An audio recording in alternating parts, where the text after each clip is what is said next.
कहाँ है, कैसा है, जानने के लिए कृपया अवश्य सुनिए जगत गुरु तत्वदर्शी संत रामपाल जी महाराज के अमृत वचन। लेकिन जो संत नियम बताते हैं वो आपके लिए लक्ष्मण रेखा होनी चाहिए।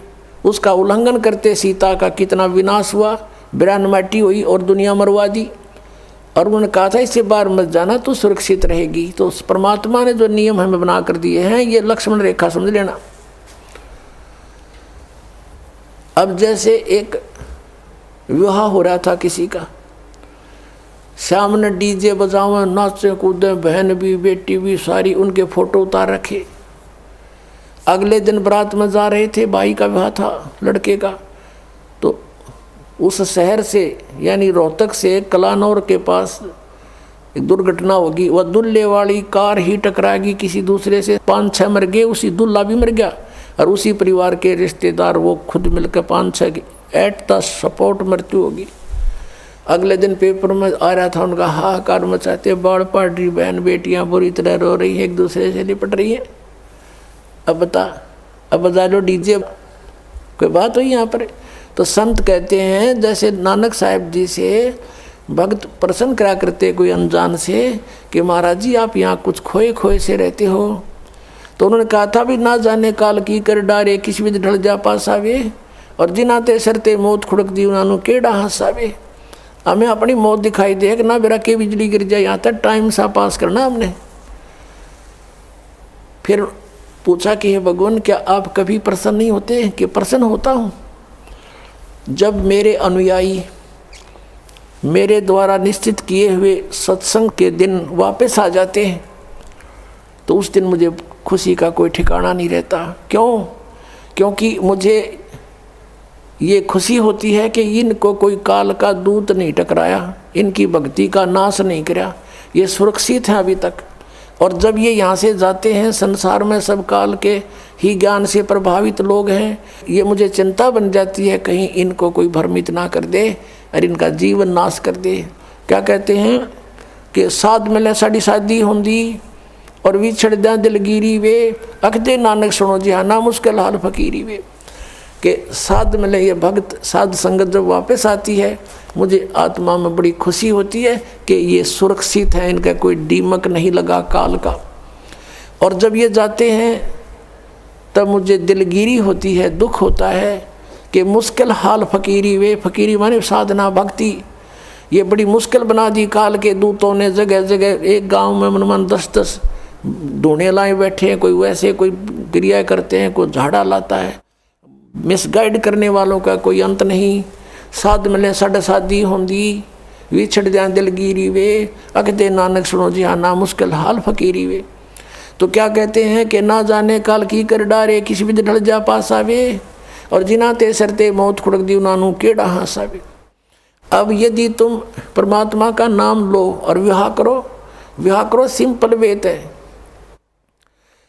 और वैसे नहीं, लोग दिखावा नहीं। जैसे हम इस बात से परिचित हों तब हम इससे हट सकते हैं। जैसे गीता जी अध्याय नंबर 7 के श्लोक नंबर 29 में कहा है कि जो तत्ब्रह्म से परिचित हो गया और सारे अध्यात्म ज्ञान से और सभी कर्मों से परिचित हो गया, वही उस परमात्मा के पाने का, जरा और मरण से छूटने का प्रयत्न करता है, और नहीं कर सकता। वो तो यहाँ बकवाद देना चाहता है। तो आपको ये ज्ञान होगा कि आपने किसी से दहेज ले लिया, परमात्मा कहते तुमने उस दरगाह का मैल नहीं देखा और धर्मराज के तिल तिल का लेखा।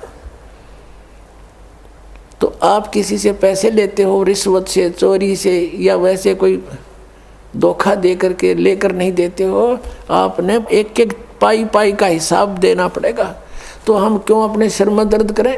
क्या एक दहेज आप लोगे, किसी ने दे दिया आपके 50,000, 1 लाख, 2 लाख गणे दे देगा, क्या उससे आपका सारी आयु व्यतीत हो जाएगी? नहीं हो सकती।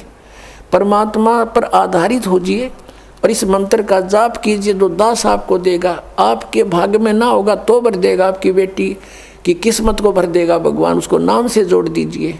आपके पुत्र को भी आगे सुख देगा। सारी सृष्टि का पालन करता, और क्या आज हम उसी से सीधे संबंधित हो गए? क्या हमें 2 रोटी नहीं दे सकता? और हमें घृणा नहीं चाहिए, यदि मोक्ष पाना है और जन्म मृत्यु से पीछा छुटवाना है, जरा और मरण से बचना है, तो ये क्रियाएं दास जैसे बताओ ऐसे करना।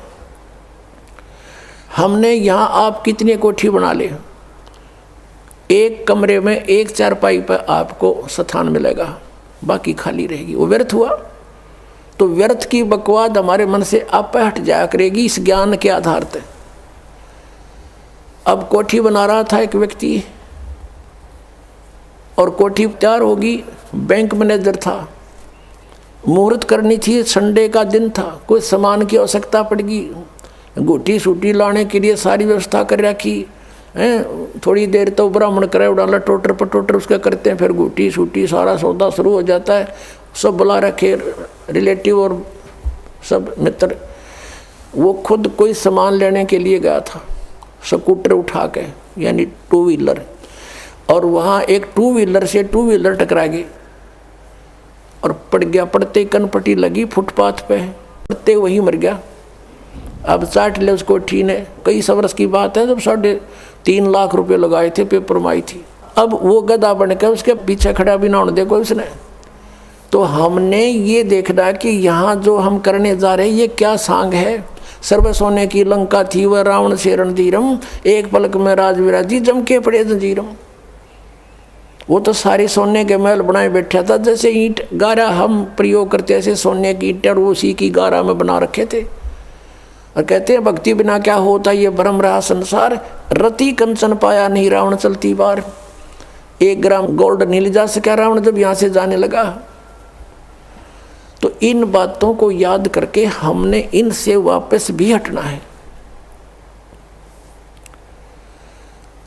और हमने अपने प्रत्येक कार्य को ऐसे ढंग से सेट करना जो भक्ति में बाधक ना हो। अब हम दहेज लेते हैं या फिर देवे भीगे, क्योंकि बेटी होगी हमारे भी, एक पैसे वाला तो बकवाद कर देगा, अब गरीब आदमी कहाँ से करे। एक घर में 3 बेटियां चली गई, एक गरीब की है, एक अमीर की है, एक मीडियम साइज की है। अब जो अमीर वाले ने तो दे दिया घना धन, अब मीडियम साइज वाले ने भी दे दिया थोड़ा बहुत, और वो बेचारा गरीब क्या करे, उसकी बेटी रो रही है वहाँ बैठ कर, उस परिवार में आदर नहीं उसका। तो ये इस तरह का हमने इसको समाज को सेट करना है। अब जैसे हम रक्षाबंधन का त्यौहार मनाते हैं, ये क्या तुक हुआ कि बहन भाई को रक्षा इसलिए बांधने जाती है कि उसकी रक्षा करेगा भाई, भाई की रक्षा कौन करेगा। एक बहन कह रही थी कि मैं रक्षाबंधन के दिन गई अपने भाई को बांधने के लिए रक्षा सूत्र, इंतजार कर रही थी, पता लग गया कि कहीं कामवश गए हैं, मोटरसाइकिल पर गए हैं। कुछ देर के बाद पता चला कि उसकी मृत्यु होगी, उसका शव लेकर आ रहे हैं। जिस भाई से मैं अपनी रक्षा के लिए गई थी उसकी रक्षा भी नहीं हो पाई, वो अपने नहीं कर सका। तब उसने ज्ञान हुआ, तब वो कहती है कि सचमुच हम कति भूल में थे। अपने भाई को भी कहा बेटा भाई आ जा, तू भी भगवान का राखी बांध और मैं भी बांधूँ, यानी नाम लो, और ये रक्षा सूत्र आपका सदा साथ देगा, भाई का भी बहन का भी। और बेमतलब बातें कर रखी। उस रक्षाबंधन के दिन किसी का भाई नहीं है तो रोती है कोने में बैठकर वो बहन। फिर ये बात का सिस्टम, जिस बहन का भाई नहीं है वह दूसरों के मुंह की तरफ देखती है, कौन आएगा हमारे घर। तो पुण्यात्माओं, ये बेमतलब की बकवाद, ये जग की रीत से हमने वापस हटना है और अपने जीवन को नए सिरे से सेट करना होगा। यदि भक्ति करना चाहते हो, समाज के भाव में बहना है तो नो प्रॉब्लम, आप कुछ भी करो, वो आपकी मर्जी, लेकिन भक्ति नहीं चलेगी। तो इस प्रकार हम इन क्रियाओं से भी सावधान होना है, अपने आप को बचा के रखना है, तब हमारी भक्ति प्रफुल्लित हो। फिर क्या बताते हैं कि असंग जन्म तन मरत्या हो गए और जीवित क्यों ना मरे रे। एक तो ये जीवित मरना, इस ज्ञान आधार से सब बकवादें छोड़ देंगे। जिस समय ये दास गांव गांव में घर घर में जाके पाठ करते थे 3 दिन का, यानी 500 यज्ञ करते थे फ्री ऑफ कॉस्ट, किसी से कोई पैसा नहीं लेता था, क्योंकि दास सर्विस करता था। और जैसे सैटरडे संडे की छुट्टी होती थी उनमें जा कर के लाभ उठाता था। तो उस समय क्या होता था, हम सत्संग कर रहे होते थे, होली ये फाग आ जाता था, हम तो सभी, वो परिवार भी जिसने उपदेश ले रखा है, हम अपना आराम से भगवान का पाठ कर रहे हैं, अपना मंत्र जाप करें, और गांव वाले जैसे जो भगवान के मार्ग पर नहीं लगे हैं, और वो क्या करें, कीचड़ ठाव एक दूसरे मुंह पर फर, किसी का पिचकारी मारे। कोई गांव में तो और सिस्टम है, कोरडा बना लेते हैं घंटर सा, वो मारे एक दूसरे का हैं, और लाल लाल मुँह कर रखे बांदर कैसे सारन, कोई गारा में पड़ा है, कोई घुट्टी लाई नो करता फिर रहा है, और हम बैठे भगवान का आनंद ले रहे हैं अपने कवाड़ बंद करके कि हमें डिस्टर्ब ना कर दे। तो इस प्रकार जो आनंद परमात्मा के मार्ग में है, इस भक्ति में है, इन बकवादों में नहीं हो सकता। तो इस तरह की हमने नहीं करना, क्योंकि हम यहाँ के वासी नहीं हैं और यहाँ सुख नाम की चीज़ नहीं है। आज हम खुशी मना रहे, 1 मिनट में ना जाने के बिजली गिर जाए, और परमात्मा की भक्ति करेंगे, इससे हमारा बचाव बनेगा। और ये इस तरह के जो मर्यादाहीन कार्य करने से नामखंड हो जाएगा, नामखंड होते ही भगवान रुष्ट हो जाएगा, आपके ऊपर काल का अटैक हो जाएगा और आपको फिर हानि हो जाएगी। तो इस डर से हमने अपना यहाँ टाइम पास करना है और भक्ति की ख्यास करना है, भक्ति बढ़ाते रहना है, धर्म पुण्य जो भी क्रियाएं बताइए सभी करते रहना, आखिरी सांस तक करना पड़ेगा आपको। और दूसरे टाइप से जो जीवित मरना है, कि जैसे आप जी देखते हैं कि नाइट सर्विस में यानी रात्रि सेवाओं के अंदर बसों में व्यक्ति जाते हैं और फिर सुबह शाम तक वापस आ जाते हैं। वो नाइट सर्विस में किस लिए जाते हैं कि उनको बहुत आवश्यक कार्य होता है और शीघ्र करने के लिए ही वापस आने के लिए गए होते हैं कि शाम तक लौट आऊँ। और ऐसे ही एक रात्रि सर्विस में गया, रास्ते में एक्सीडेंट हो गया, वापस आना था, इतनी शीघ्रता थी उसको, इतना आवश्यक कार्य था कि वापस आना था उसको, और दुर्घटना मृत्यु होगी नाइट सर्विस में। अब वो कहाँ गई वो शीघ्रता, कहाँ गए जिसके लिए पंजे ना टक्के थे, वो क्या ले गया साथ में। तो आप जी ये सोच लीजिए, जब सतलोक आश्रम बरवाला की तरफ सत्संग निकट आवर चलना चाहो तो न्यू सोच लो हमारी मृत्यु होगी आज और इब्बा होगी, और आ जाओ यहाँ पर सत्संग सुनो, 3-4 दिन फ्री ऑफ माइंड रहो, एक दूसरे से भगवान की चर्चा करो, यहाँ और बकवाद मत बतलाना, ये ख्यास रखना, परमात्मा रुष्ट हो जाएगा। ठीक है, कोई मित्र रिश्तेदार मिलता है, बातें करो गृहस्थी की थोड़ी बहुत देर के लिए, फिर अपना मालिक की चर्चा शुरू करें, कोई ज्ञान उससे सुने, कभी आप सुनावे, फिर मंत्र करने लग जावे। सब सुविधाएं भगवान ने आपके लिए दे रखी, इन दासों के द्वारा आपको सारी व्यवस्था करवा के दी जाती है। तो इसका सदुपयोग करना, दुरुपयोग करने से राम रूठ जाएगा आपका, और राम नहीं रूठना चाहिए, ये भी आपको डर लगे। तो ये सोचकर आप आ जाइए और ये सोचिए कि हमारी मान ले परमानेंट मृत्यु हो जाए तो भी तो हो सकती है ऐसे। और अब हम 3 दिन 4 दिन 2 दिन जिसा भी समय आप मरना चाहो मरो, और फिर वापस चले जाओगे घर पे, और परमानेंट टिकट कटगी फिर भी तो बात बिगड़ेगी, फिर तो धरा धरा रहेगा, सारा संभाल ही नहीं सकते आप। तो अब जा कर के मान लीजिए तुम समझते हो कि कुछ काम बिगड़ जाएगा, तो अभी तो फिर जाकर संभाल सकते हो, परमानेंट तो नहीं मरे। लेकिन जो परमात्मा के लिए सच्चे दिल से आते पुण्यात्माओं, किसी का आज तक काम बिगड़ा नहीं, बने मिलते हैं, लेकिन वो आपकी श्रद्धा पर डिपेंड करेगा। सतगुरु के दरबार में कमी काहे की ना, अनसा मौज नहीं पावता तेरी चूक चाकरी में। तो इस प्रकार हमने परमात्मा की भक्ति को सुचारू भी रखना। क्या बताया है कि असंग जन्म तन मर्त्या होगे, जीवित क्यों ना मरे रे, और 12 मद महल मठ बोरे, बहुर ना दे धरे रे। अभी तक हमें 10वें द्वार का पता था कि शरीर में 10वां द्वार 10वां द्वार। पुण्यात्माओं, ये जो 10वां द्वार है ये एक ब्रह्मांड का रास्ता है। और आपने ये भी सुना होगा कई बार, क्योंकि जो भक्ति मार्ग में लगे उन्हें सब तरह के साधक संत टकराते हैं। हमने सुना बहुतों से कि एक यहाँ संत रहता था, उसने अपनी योग अभ्यास से अपने शरीर को ऐसा मंत्रों से और जाप से ऐसा सेट कर रखा था कि उसने ब्रह्मांड फोड़ दिया।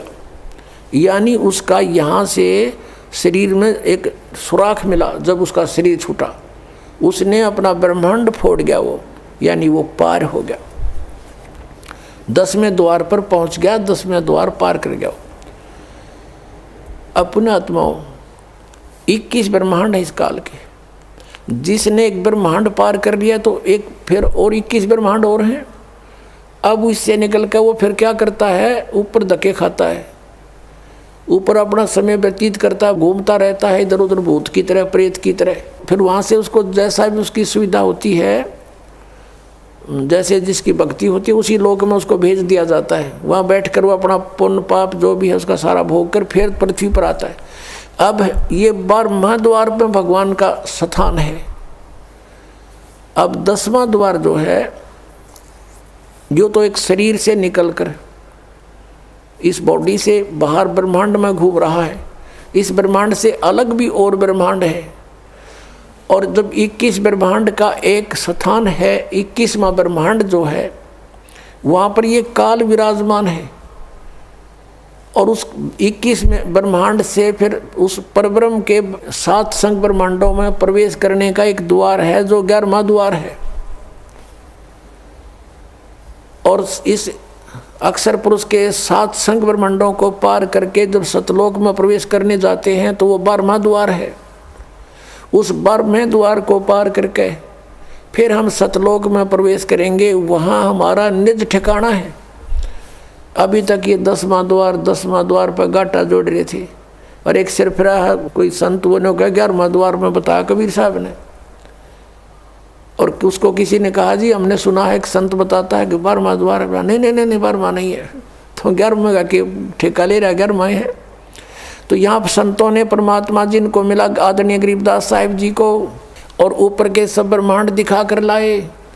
तो गरीबदास साहिब जी कह रहे हैं कि 12 मद महल मठ बोरे, उस 12वें द्वार में है वो स्थान मठ, यानी वो आपका निवास स्थान। और बहुर ना दे धरे रे, वहाँ जाने के बाद फिर कभी मृत्यु नहीं होती। 15वें अध्याय के 4थे श्लोक में, 18वें अध्याय के 62वें श्लोक में जिसके विषय में कहा है। फिर क्या बताते हैं कि दोजक बहिष्ट सभी तें देखे राजपाट के रसिया। दोजक कहते हैं नरक को, और बहिष्ट कहते हैं स्वर्ग को। कहते तूने सत साधना ना मिलने से, तत्वदर्शी संत ना मिलने से, ये जो साधनाएं भक्ति तुम कर रहे हो, इससे स्वर्ग में भी जाना पड़ता है, फिर पाप नरक में भोगने पड़ते हैं। आपके दोनों अकाउंट ओपन रहते हैं। पुण्य वाला अलग लिखा जाता है, पाप वाला अलग। पुण्य के आधार से स्वर्ग महास्वर्ग प्राप्ति हो जाती है, वहाँ देव पद भी प्राप्त हो जाता है। और पाप के आधार से फिर नरक में भी आपको कंपलसरी जाना पड़ता है। और पूर्ण परमात्मा कबीर परमेश्वर की भक्ति 2 अक्षर के नाम से और सार नाम से करने से, आदि नाम से, तो आपके पापों का नाश हो जाता है। कबीर साहब कहते हैं जब ही सतनाम हृदय धरो भयो पाप को नाश। और जैसे चिंगारी अग्नि की वाई पड़े पुराने घास, आपके युगों युगों के संचित कर्म आपके अंतःकरण में लिखे हुए हैं, और धर्मराज के दरबार में वो सुरक्षित हैं। उन्हीं के आधार से वो आपके प्रारब्ध बनाकर भेजता है। पुण्य जिसके ज़्यादा हैं, पाप कम है, या पाप ज़्यादा हैं पुण्य जैसे हैं, उसी आधार से आपके जीवन में पुण्य और पापों का संयोग करके आपका एक जीवन दिया जाता है। तो पुण्यों के आधार से आपको सुख मिलता है, पाप के आधार से आपको कष्ट आपदाएं आती हैं। तो परमात्मा जब आपके कष्ट काट देगा आपके प्रारब्ध कर्म के, तो सुख है, सुख शेष रहेंगे, वो पाप नहीं आपको भोगने पड़ेंगे। तो क्या कहते हैं कि जब ही सतनाम हृदय धरो, ये 2 अक्षर का नाम, भयो पाप को नाश। और जैसे चिंगारी अग्नि की भाई पड़े पुराने घास, आपके ढेर सारे लाखों टन पड़ा हो सूखा घास, एक माचिस की सीख जलाकर उसमें डाल दीजिए, सबको सवा कर डालेगा, राख बना देगा। चलेगी हवा वो उधर की उधर, पता नहीं कहाँ की कहाँ राख जाएगी, वो फील्ड क्लियर हो जाएगा। तो क्या कहते हैं जब ही सतनाम हृदय धरो भयो पाप को नाश। और जैसे चिंगारी अग्नि की भाई पड़े पुराने घास, ऐसा नाश कर देगा भगवान। तो क्या कहते हैं दोजक नरक बहिष्ट स्वर्ग, दोजक बहिष्ट सभी तें देखे राजपाट के रसिया। इस राजपाट के सुख को भोगने वाले, इसमें आसक्त अज्ञान प्राणी। और 3 लोग से तरपत नाही, ये मन भोगी खसिया। इस मन की ऐसी गंदी आदत है, इसको 3 लोग भी दे दे तो भी इसकी संतुष्टि नहीं। यदि कोई सरपंच बन जाता है, सोचता है चेयरमैन बनूं, चेयरमैन बन जाता है, सोचे कि एमएलए की बात बने, एमएलए बनते ही सोचता है मैं मंत्री बनूं, मंत्री बनने के बाद अटकल शुरू कर देता है, बिना दाव लगे मुख्यमंत्री, बिना आनंद नहीं। मुख्यमंत्री बनकर सोचता प्रधानमंत्री बनूं, इतने टिकट कट जाए, फिर गदा संतरी बने। तो परमात्मा कहते हैं कि 3 लोग से तर्पत ना ही ये मन भोगी खसिया, 3 लोग दे दे तो भी इसकी संतुष्टि नहीं। अब क्या बताते हैं, सतगुरु मिले तो इच्छा मिटे, यानी संत मिले तत्व ज्ञान दें तो ये बीमारी हटे जिसके लिए हम जीवन नष्ट कर रहे हैं। सतगुरु मिले तो इच्छा मिटे, पद मिल पदे समाना, चल हंसा उस लोक पठाऊं जो आदि अमर अस्थाना। यानी सतगुरु मिलेंगे तो ये तत्व ज्ञान बताएंगे, इससे हमारी इच्छाएं हटेंगी, इन बकवादों की तरफ नहीं जाएंगे। इंद्र दाराज कागदा बेष्टा ना भोगा इंद्राणी नू। जब हमें उस तत्व ज्ञान से परमात्मा के सतलोक के सुख का ज्ञान हो जाएगा, यहाँ की किसी वस्तु में आपकी इच्छा नहीं रहेगी। और यहाँ के स्वर्ग के राजा के राज को भी काग की बीट के तुल्य आपकी आत्मा मारने लग जाएगी। अंतःकरण में ऐसा आपकी भावना बन जाएगी, यह सच्चाई है।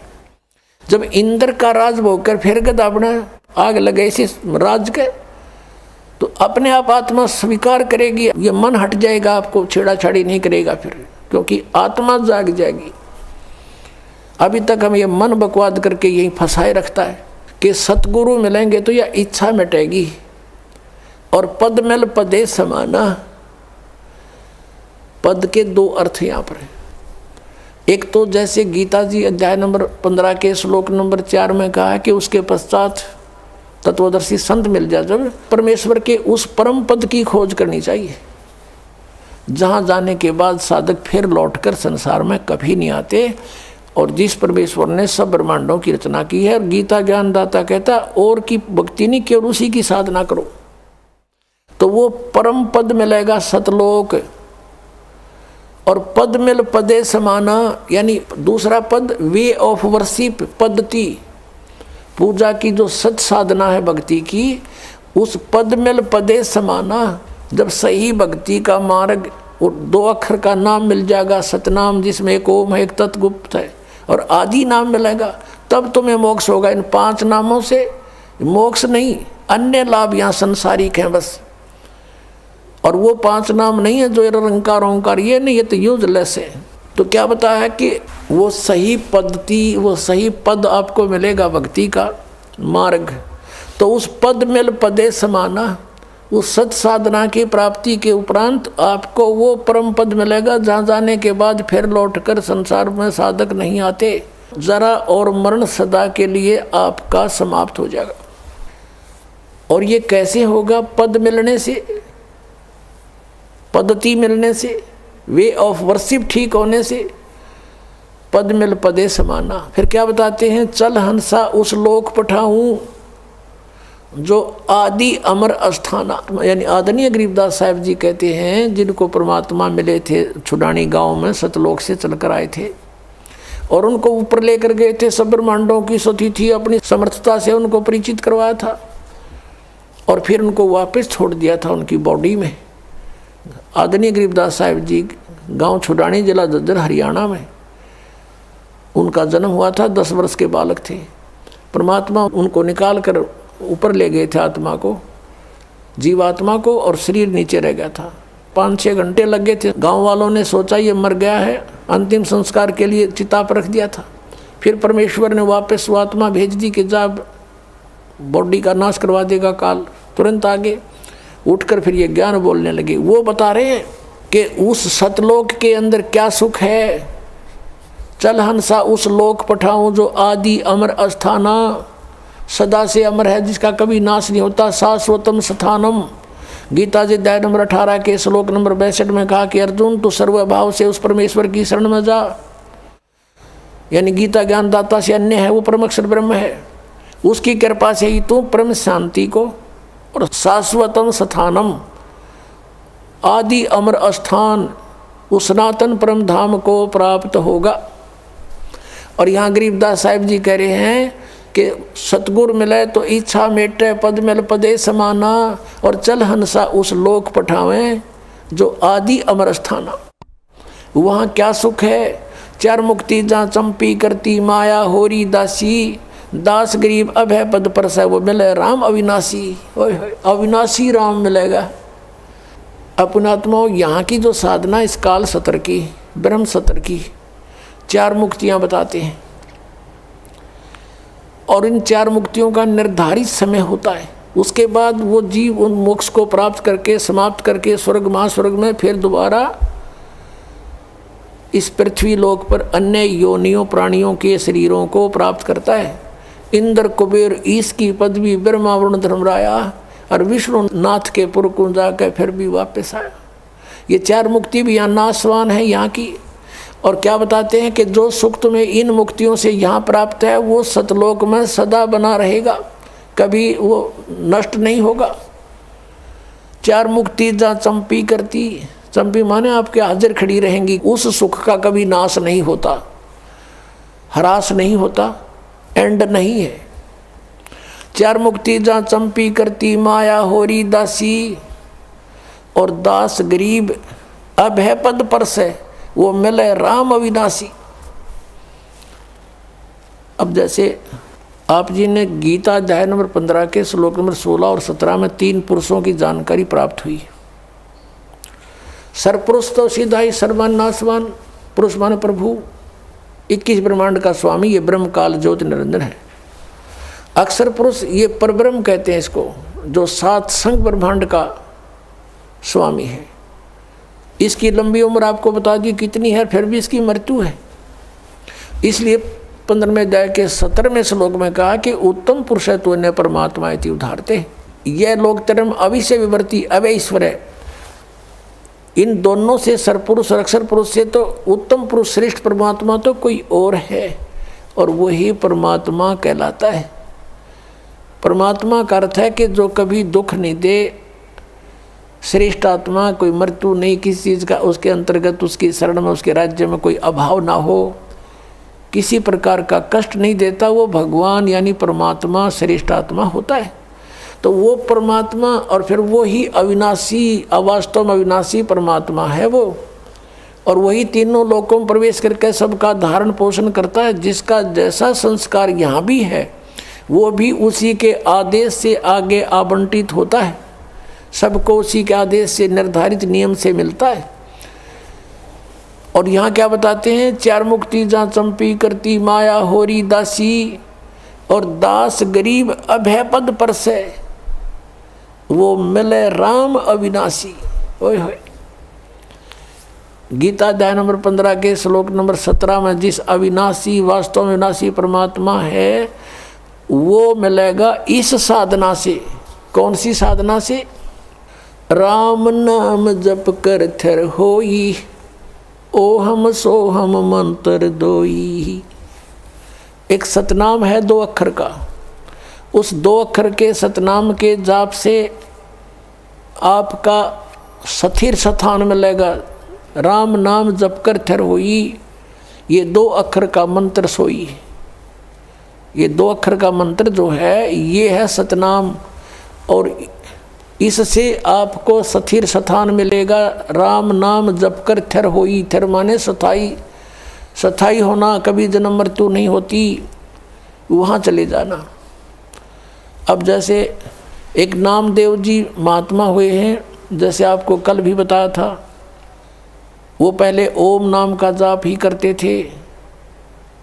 भले उन्होंने गुरु भी बना रखा था, फिर भी अपनी साधना अपने आधार से ही करते थे, और उसमें पूर्व जन्म की ऐसी सिद्धि भी थी कि उसके कारण परमात्मा ने ही अपने भक्तों की इज्जत रखने के लिए, भक्ति को बनाए रखने के लिए उसके लिए मंदिर भी घुमा दिया था परमात्मा ने। परमेश्वर कबीर साहब चाहते हैं कि भक्ति का नाश ना हो, इनमें आस्था बनी रहे। भगवान है वो ऐसी लीला कर सकता है, और ये काल भगवान चाहता है कि इनको ऐसी साधनाएं बताऊं इनसे कुछ लाभ इनको हो नहीं, ये नास्तिक हो जाएं और भगवान की खोज ही बंद हो जाए। जैसे महात्मा बुद्ध था, पिछले पुण्यकर्मी प्राणी था, स्वर्ग से आया हुआ था, राजा का लड़का था। ये राज अच्छा नहीं लगा क्योंकि वो उस राज के तुलना में ये कुछ भी नहीं है। सीधा स्वर्ग से आने वाले के साथ या और बने। घर भी त्याग दिया, साधना करने लगा, हठ योग शुरू कर दिया। प्राण निकलने को हुए, एक माई ने उसके मुंह का खीर लगा दी गया के अंदर वटवृक्ष के नीचे। धीरे धीरे उसने वो चाटनी शुरू की, आंखें खुल गई, फिर उठ गया, फिर भोजन ठीक खाने लगा। फिर उसने कहा था starvation could not lead to salvation, भूखा मरने से भगवान नहीं मिल सकता। ये उसकी अपनी सोच थी। और फिर उसने जो अपने सत्र का कोई अध्ययन किसी शास्त्र का नहीं किया, पिछले पुण्य अच्छे थे, स्वयं बैठकर साधनाएं करने से कुछ सिद्धियाँ आ गई, उनके वचन में शक्ति आ गई, बोलने की शैली अच्छी होगी, श्रोता बहुत थे, तो पूरा चीन उनका अनुयायी हो गया, पूरा चीन देश। और अनुयायी क्यों हुए थे? भक्ति के लिए। वो भी भक्ति ही कर रहा था। और उनसे बताए गए भक्ति के विधि से, पद्धति से, पद से उनको कोई आध्यात्मिक लाभ नहीं हुआ। और धीरे धीरे वो कति नास्तिक हो गए कि भगवान नहीं है, और पूरे देश में कानून बना दिया कि भगवान की चर्चा नहीं करना। और काल यही चाहता है, ऐसे दूत भेजूं जैसे राधा स्वामी पंथ है, और इसे निकले हुए जितने पंथ, जय गुरुदेव पंथ, ये सच्चा सौदा पंथ, इनको पहले तो सुनते हैं कुछ लाभ हुआ इनके गुरुओं से, अरे भी इनकी ब्रांड मट्टी और ये के घर में अच्छा दुख, भूत इनमें प्रवेश कर रहे हैं, क्योंकि वो स्वयं भूत बना शिवदयाल जी। तो कुछ दिनों के बाद अब जो भक्त यहाँ आते हैं, कहते हैं हम पहले ठीक हमारा गुजारा था, 30 साल तक राधा स्वामी पंथ में थे, लुट पिट गए, गाड़ियाँ बिक गई, दुकान बिक गई, हमारा बुरा हाल हो रहा है, पत्नी का ऑपरेशन हो रहा है, वाल डिफेक्ट हो गया, अब इनकी दुर्गति हो रही है। तो अब वो कहते हैं हम तो थक चुके थे साधना कर करके, और सोच लिया था भगवान कहीं नहीं है। आपकी पुस्तक मिली, ये सत्संग सुना तो कुछ किरण फिर जागी कि है कहीं भगवान। तो काल चाहता है कि इनका बट्ठा बैठा दूं, ये भक्ति करें नहीं, नास्तिक हो जाओ, टंटा कटे, और वो आवे भगवान या उनका कोई दास आवे, उनका भेजा हुआ कोई संदेश वाहक आवे, तो कोई सुने नहीं भक्ति को। सुनेंगे तो यह बात हृदय में जचेगी सच्चाई सारी। तो इस कारण से उसने ये ऐसा कर रखा। तो परमेश्वर जब भी कोई लीला की है नौनी, उसी परम पिता ने आके की है वो सारी, ताकि इनमें भक्ति की आस्था बनी रहे और भक्ति जीवित रहे इस पिछली पीढ़ी तक। अब यहाँ तक इस भक्ति को लाना था परमात्मा ने।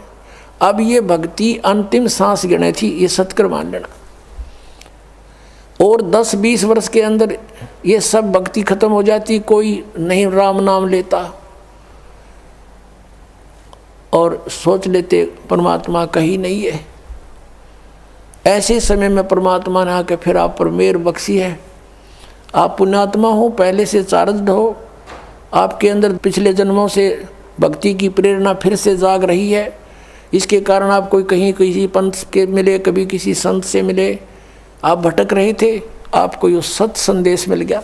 तो नामदेव जी कहते हैं कि नामदेव जी के बारे में बताया कि नामा छिपा ओम तारी, पीछे सोहम भेद बिचारी, सार शब्द पाया जद लोई, आवागमन भौर नहीं होई।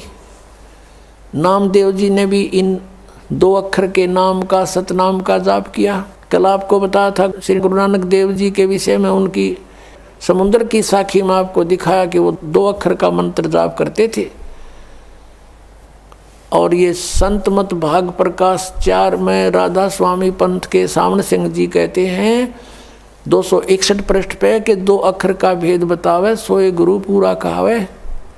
तो पुण्यात्माओं, इस दास के ऊपर मेहर हुई। परमात्मा ने ये 2 अक्षर का भेद बताने की ना ईब से पहले सबको मना कर रखा था परमेश्वर ने, जिनको मिले थे कि ये 2 अक्षर का भेद अभी खोलना नहीं, प्रचार अवश्य करो, लिखते रहो वाणियों में, लेकिन देना नहीं किसी को, क्योंकि कि ये सतनाम और ये आदि नाम है। सतनाम सार्वजनिक जरूर कर दिया था, आगे दान करने का अलाउड नहीं था, लेकिन सार नाम फिर भी गुप्त रखा। परमात्मा कहते हैं सोहम शब्द हम जग में लाए और सार शब्द हमने गुप्त छुपाए। वो सार नाम अभी तक छुपा रखा था।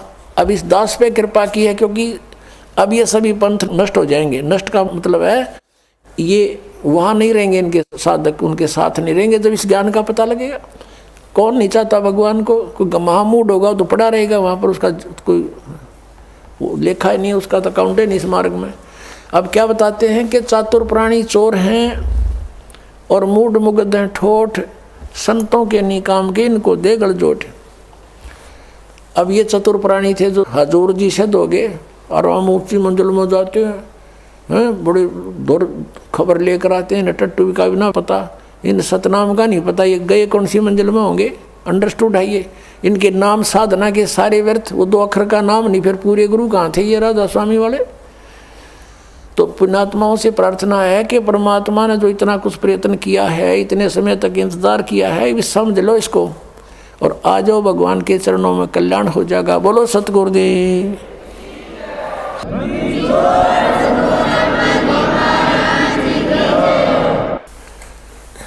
पुण्यात्माओं, आपका सौभाग्य है कि आपको इस सत्संग सुनने को मिला। अभी आपने आध्यात्मिक ज्ञान चर्चा नामक एक विशेष प्रोग्राम साधना टीवी से चलता है और ये एक बहुत परोपकार का कार्य हो रहा है। उन महापुरुषों के विचार भी आपके समक्ष होते हैं और उधर से इस दास के विचार भी जो सदग्रंथों में विद्यमान है, विद प्रूफ है, प्रमाण सहित जनता के सामने आते हैं। इससे जनता को ज्ञान होगा कि कौन संत कैसा ज्ञान रखता है। फिर ठीक है, जिसको जौन सा ठीक लगेगा उसको सेलेक्ट कर लेंगे।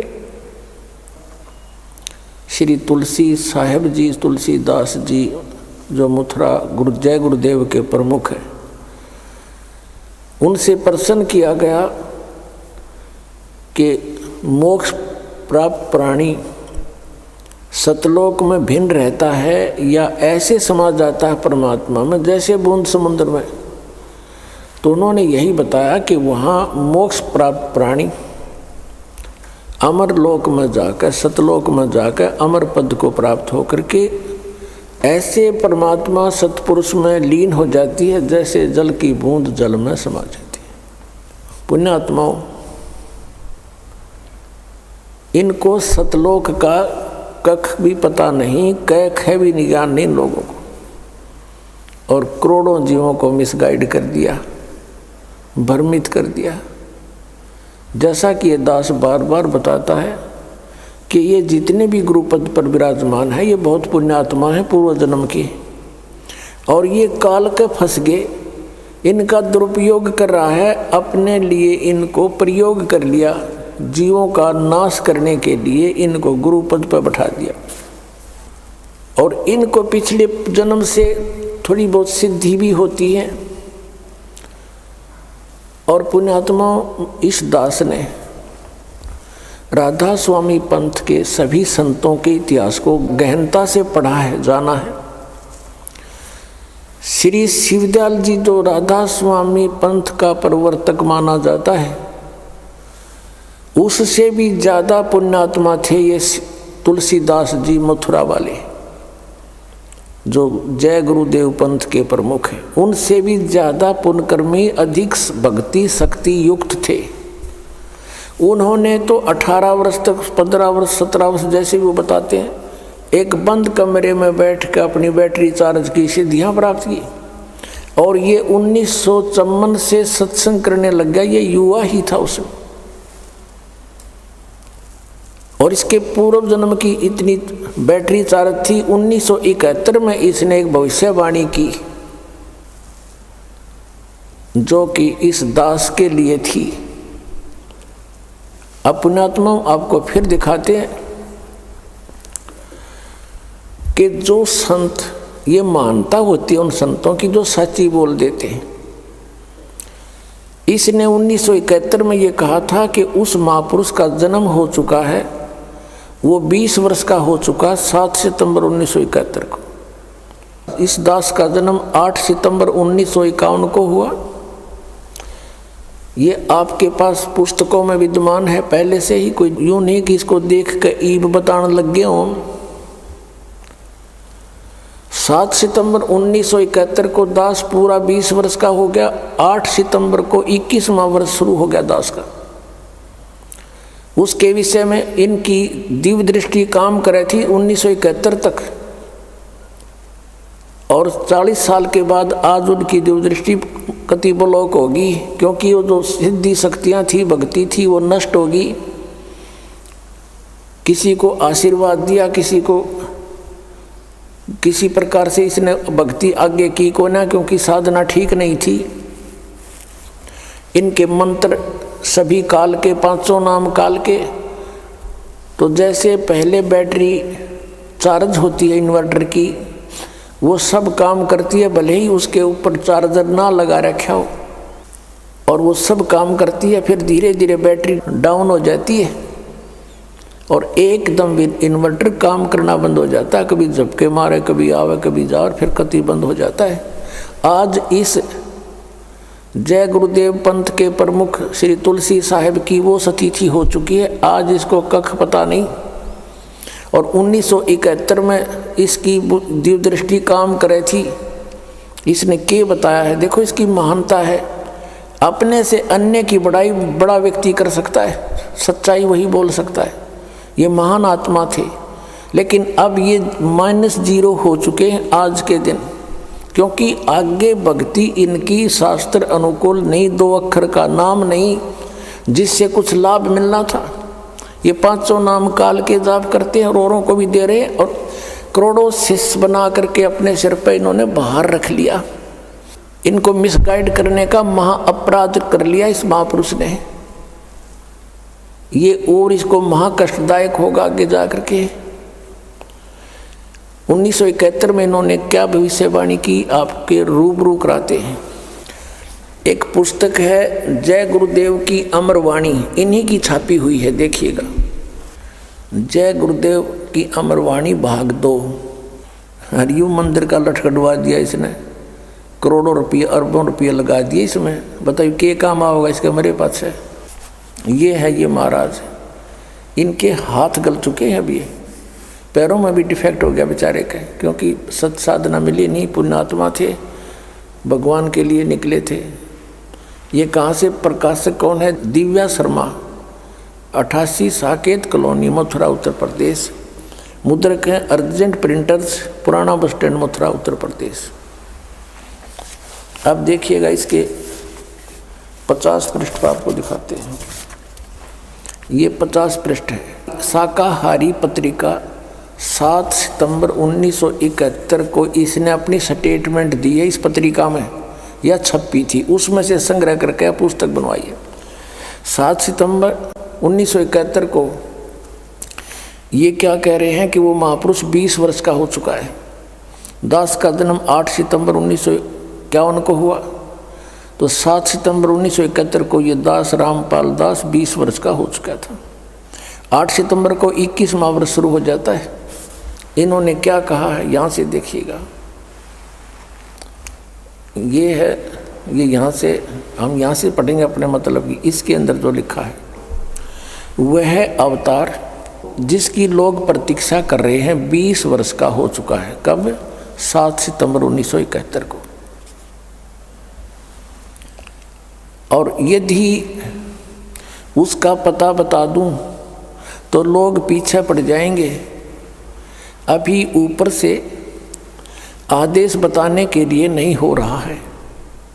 मैं समय का इंतज़ार कर रहा हूँ और सभी महात्माओं ने समय का इंतज़ार किया है। समय आते ही सबको सब कुछ मालूम हो जाएगा। 7 सितंबर 1971 को। अब 59 पृष्ठ पर देखो।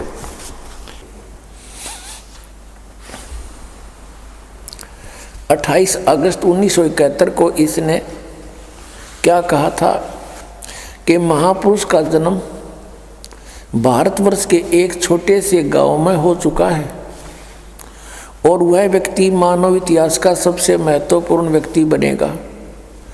उसे जनता का इतना बड़ा समर्थन प्राप्त होगा कि आज तक किसी को नहीं मिला है। वह महापुरुष नए सिरे से विधान को बनाएगा और वह विश्व के संपूर्ण देशों पर लागू होगा। उसका एक झंडा होगा, उसकी एक भाषा होगी। पुण्यात्माओं, यदि इनकी दिव्य दृष्टि काम कर रही होती जो 1971 में करे थी, तो आज ये बता देते कि वो 20 वर्ष वाला व्यक्ति बरवाला में बैठा है, जाओ बच्चों नाम ले लो, कल्याण करवा लो, और मैं भी आ रहा हूँ। और पुण्यात्माओं, इसके हित में है यदि ये महापुरुष सच्चा है और इसने अपनी इस स्टेटमेंट की याद आ जावा 1971 वाले की, तो ये कम से कम अब इसकी दिव्य दृष्टि तो काम कर नहीं रही, कम से कम उसके ऊपर पुनर्विचार करके अपना पाप मुक्त हो सकता है। सब अनुयायियों को कह दे कि भाई जाओ वहाँ से दीक्षा ले लो। और इसने भी चाहिए, अब इसके पल्ला कुछ नहीं है। शिवदयाल जी भूत बन गए, इनकी क्या स्थिति होगी? तो दास का उद्देश्य इस दास को अपना दास समझ का आ जाए।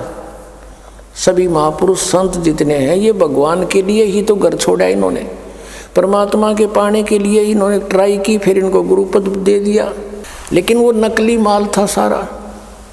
तो इसमें मान बढ़ाई की बात नहीं होती। और संत प्रेस्टेज इशू नहीं बनाया करते, परमात्मा को इशू बनाया जाता है। आत्म कल्याण इशू होना चाहिए।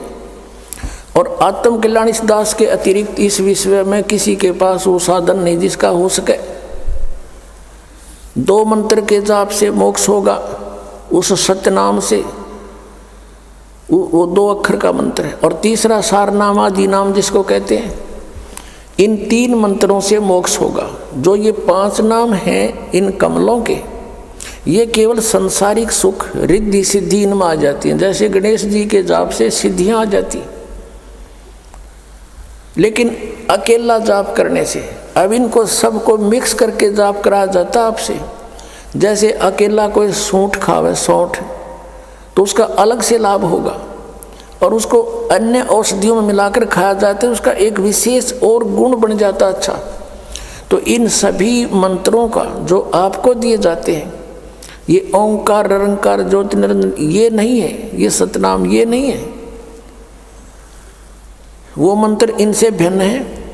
और ये 2 अक्षर का मंत्र, इसमें एक ओम मंत्र है, एक तत् है, और एक सारनाम है। धर्मदास तो 1,00,000 दुहाई, ये सारनाम की तबार न जाई। अब इस सतनाम के जाप से मोक्ष होगा। अब इनके सामने एक समस्या और आवेगी। जैसे तुलसीदास जी पुण्यात्मा हैं, लगभग ये 80 वर्ष से ऊपर इनकी आयु हो चुकी होगी, 90 भी होगी। अब ये सोचेंगे कि हमने इतने वर्ष तक साधना की, उसका क्या बनेगा? यही प्रश्न स्वामी रामानंद जी ने परमेश्वर कबीर जी के सामने रखा था कि हे बच्चा, वैसे तो परमात्मा को पहचान लिया था उन्होंने, फिर भी मालिक के आदेश से वो कह रहे थे कि आप मुझे एज ए शिष्य ट्रीट करना। आदेश मानकर परमात्मा का वो रामानंद जी कह रहे हैं कि हे बच्चा, आपको मैंने पहचान लिया, आपके सचखंड सतलोक को मैंने देख लिया। ब्रह्मा विष्णु महेश की स्थिति से ये दास खूब परिचित हो गया, ये पूर्ण परमात्मा नहीं है, मोक्षदायक नहीं।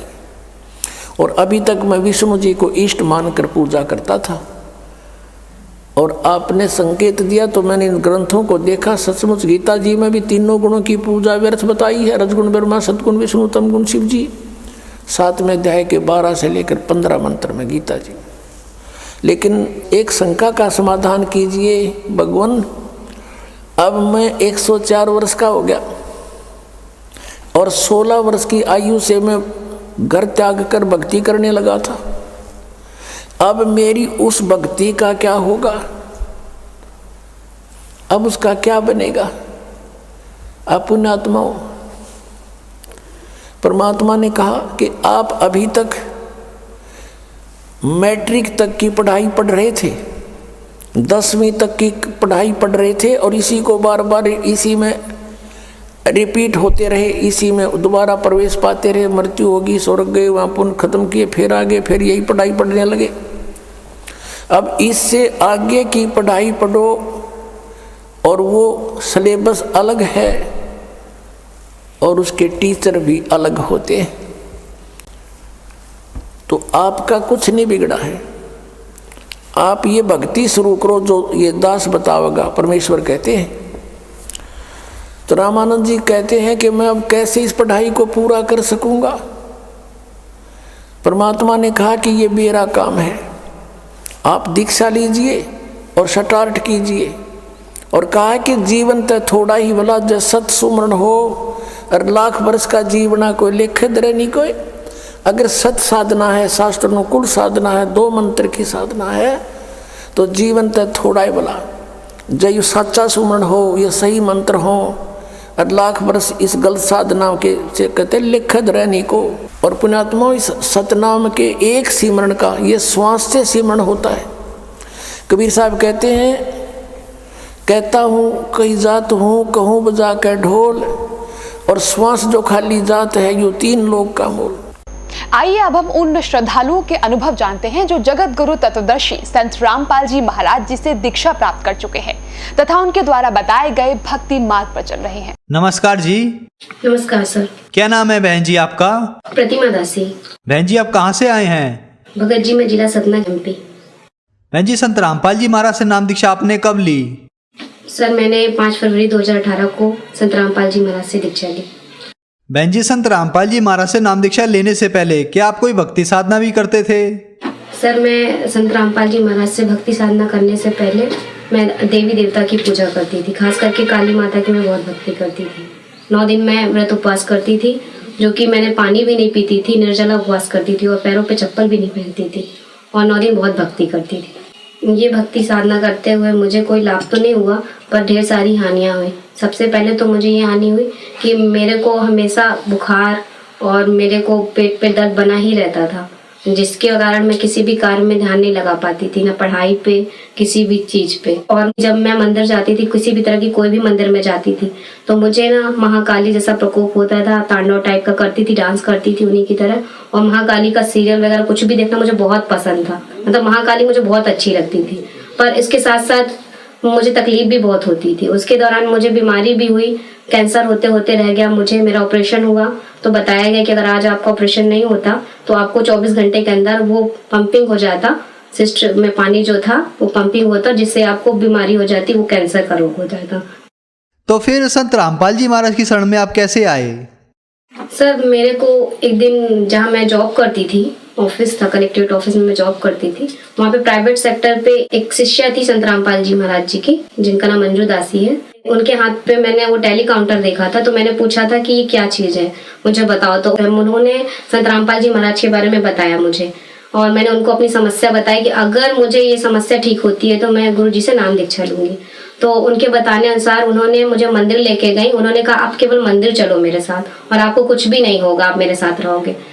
सर मैं मंदिर पे गई उनके साथ, और जैसे ही मंदिर में मैं जाती हूँ, जैसे कि दरवाजे से ही मुझे वो चीजें चालू हो जाती थी, मैं नाचने लगती थी। मगर जब उनके साथ गई तो जब तक वो मेरे साथ थी मुझे कुछ भी नहीं हुआ। मुझे लगा ये कैसे, मुझे बहुत सॉफ्ट लगा कि आखिर मुझे हुआ क्यों नहीं कुछ, क्योंकि मुझे हर मंदिर में होता था, पर उनके साथ जब मैं गई तो मुझे कुछ भी नहीं हुआ। तो मैंने कहा कुछ तो पावर है आपके पास, आपके गुरुजी में, जो मुझे ये चीजें होने नहीं दे रही है। तो फिर मैंने उनसे पूछा कि आखिर मुझे ये संत रामपाल जी महाराज जी से दीक्षा लेने के लिए मुझे क्या करना पड़ेगा। तो उन्होंने बताया, सबसे पहले उन्होंने जीने की राह, ज्ञान गंगा, गीता तेरा ज्ञान, हमने 3 पुस्तकें बताई, जिनमें से मैंने जीने की राह उनसे ली। और जीने की राह जो मैंने सृष्टि रचना पढ़ा तो मेरे समझ में आई कि ये भक्ति कैसी थी और हम कर कैसे रहे थे। भक्ति हम जो कर रहे थे वो शास्त्रों के विरुद्ध कर रहे थे, मगर जो भक्ति गुरु जी बताते हैं, संत रामपाल जी महाराज बताते हैं, वो शास्त्रों के अनुकूल है। वो साधना हमें करने से हर तरह का लाभ मिलता है। तो जैसे ही मैंने जीने की राह को स्टडी किया और 3 दिन मैंने एक दिन रात एक कर दिया। जैसे मैंने उसको पूरा स्टडी किया, उसके बाद मुझे ज्ञान हो गया कि आखिर शास्त्रों के अनुकूल साधना है क्या और उससे मुझे कैसे लाभ मिलेगा। जैसे ही मैंने उसको गुरु जी से नाम दीक्षा ली, संत रामपाल जी महाराज जी से, वैसे ही मुझे नाम दीक्षा लेने से पहले ही सारे लाभ होने लगे। मुझे वो चीजें जो भूत प्रेत बाधा थी, जो मुझे तकलीफ थी, सारी छू हो गई। और 5 फरवरी 2018 को मैंने संत रामपाल जी महाराज जी से दीक्षा ली। तो क्या संत रामपाल जी महाराज से नाम दीक्षा लेने के बाद आपको कोई लाभ प्राप्त हुए? जी सर, मुझे सभी सुख मिलने लगे। जो कि पहले ऐसा बिल्कुल भी नहीं था। मैं अपने बॉडी पे हमेशा एक भारी भारी सापन, सर पे भारी भारी सा बोझ लेके रहती थी। मैं किसी से कुछ बात भी नहीं करती थी, मैं बहुत गुमसुम रहती थी। पर जैसे ही संत रामपाल जी महाराज जी से मैंने नाम दीक्षा ली, वैसे ही मुझे लाभ होने लगे और मैं खुश रहने लगी। और जब मैं भूत प्रेत बाधा से परेशान थी तो काफी तांत्रिक के पास गई, मैं मंदिर में गई, काफी धाम घूमे कि यहाँ ऐसा करो वहाँ वैसा करो, कराती रही। और यहाँ तक कि मैं डॉक्टर के पास भी गई तो भी कुछ भी नहीं हुआ। मैं 4 साल तक काफी परेशान थी। पर जैसे ही संत रामपाल जी महाराज जी से दीक्षा ली, उसके पहले से ही मुझे भूत प्रेत बाधा दूर हो गई और उस समस्या से मैं निजात हो गई। मुझे थायराइड की बीमारी थी, जो कि दवा चल रही थी मेरी कंटिन्यू। डॉक्टर ने बताया था, पहले तो क्लियर ही नहीं हो रहा था, काफी डॉक्टर के पास गई। फिर लास्ट जब बीबी गुप्ता इंदौर के डॉक्टर हैं जो MBBS, उनके पास गई, तब उन्होंने फाइंड किया कि आपको थायराइड है और काफी ज्यादा था और मैं चल भी नहीं पा रही थी। बहुत जल्दी जल्दी थोड़ा सा भी चलती थी तो मुझे सांस फूलती थी और चक्कर भी बहुत ज्यादा आता था। जब गुरु जी से, संत रामपाल जी महाराज जी से नाम दीक्षा ली तो धीरे धीरे वो भक्ति करने से थायराइड की बीमारी मेरी ठीक हो गई। आप रिपोर्ट भी देख सकते हैं, मैं अपने साथ रिपोर्ट भी लेके आई। मुझे जो थायराइड था, इस रिपोर्ट पे आप देख सकते हैं कि मुझे थायराइड था, बट गुरु जी की, संत रामपाल जी महाराज की दया से मुझे थायराइड अब बिल्कुल भी नहीं है, मैं स्वस्थ हूँ। मेरे को छोटी बहन ने गुरु जी को, मतलब जो संत रामपाल जी महाराज है, उनको चेक करने के लिए उनकी भक्ति कितनी शक्ति है, उनमें कितना पावर है, इसके लिए उन्होंने, मेरी छोटी बहन ने मुझे चाय पे जहर दे दिया था, जहर की गोलियां दे दी थी, टैबलेट, जिसकी वजह से मुझे, उनको ये लगा था कि ये मर जाएगी और भक्ति नहीं करेगी। अगर इसके, संत रामपाल जी महाराज में अगर शक्ति है, पावर है, तो इसे बचा लेंगे। तो जैसा कि उनका जो डाउट था वो क्लियर हुआ। जैसे ही मैंने वो जहर पी लिया था, लगभग थोड़ा सा ही बचा था, तो मुझे काफी पेट पे जेलसी हुई और मुझे लगा कि मैं बेहोश भी होंगी। तो मैंने दंडवत करके संत रामपाल जी महाराज के सामने, प्रतिमा के सामने, और जैसे ही उनका प्रसाद और चरणामृत लिया, मेरे को कुछ भी नहीं हुआ और मैं आज भी उसी तरह सुरक्षित हूँ। संत रामपाल जी महाराज की वजह से ही आज मैंने जहर जो मुझे पिलाया गया था, उसके बाद भी अगर मैं जिंदा हूँ तो केवल संत रामपाल जी महाराज के द्वारा है। उन्होंने ही मुझे जीवन दान दिया है। बहन जी, संत रामपाल जी महाराज से नाम दीक्षा लेने के बाद आपको बहुत सारे लाभ प्राप्त हुए, तो जो भगत समाज आज आपको देख रहा है और जो लोग दुखी हैं, उनको आप क्या संदेश देना चाहेंगी? क्या वो भी संत रामपाल जी महाराज से नाम दीक्षा लेने के बाद ठीक हो सकते हैं? सर, मैं संदेश देने लायक तो नहीं हूँ, बस इतना कहना चाहती हूँ कि जो संत रामपाल जी महाराज जो साधना बता रहे हैं हमें, वो शास्त्रों के अनुकूल बता रहे हैं। 4 वेद, 6, 7, 18 पुराणों का और सभी ग्रंथों से वो एक एक चैप्टर खोल के उंगली रख रख के बताते हैं कि कहाँ पे क्या लिखा और हमें कैसी साधना करने से, कैसी भक्ति करने से कैसे लाभ होगा। और हमें सारे ग्रंथों को देख के, मैच करके, और ज्यादा नहीं, जितना भी हो सके आप सत्संग सुनो, और जैसे ही आपको क्लियर हो कि हाँ, संत रामपाल जी महाराज जी जो साधना भक्ति बता रहे हैं शास्त्रों के अनुकूल, वो सही है, तो आप उनसे नाम दीक्षा लेके अपना कल्याण करें। बहन जी, संत रामपाल जी महाराज से नाम दीक्षा कैसे ले सकते हैं?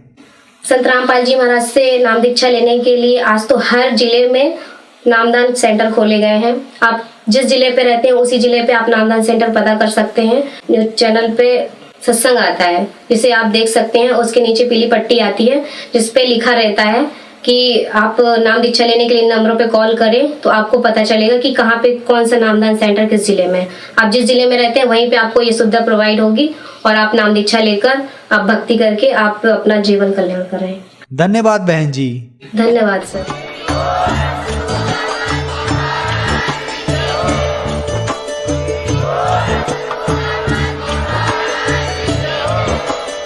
आप सुन रहे थे जगत गुरु तत्वदर्शी संत रामपाल जी महाराज जी के मंगल प्रवचन। अधिक जानकारी के लिए विजिट कीजिए हमारी वेबसाइट www.jagatgururampalji.org। संत रामपाल जी महाराज जी के शुभ आशीर्वाद से पूरे विश्व भर में 500 से भी ज्यादा नाम दीक्षा केंद्र हैं, जिन पर संत रामपाल जी महाराज जी द्वारा ऑनलाइन निशुल्क नाम दीक्षा दी जा रही है। अपने नजदीकी नाम दीक्षा केंद्र का पता करने के लिए संपर्क करें 8222888054।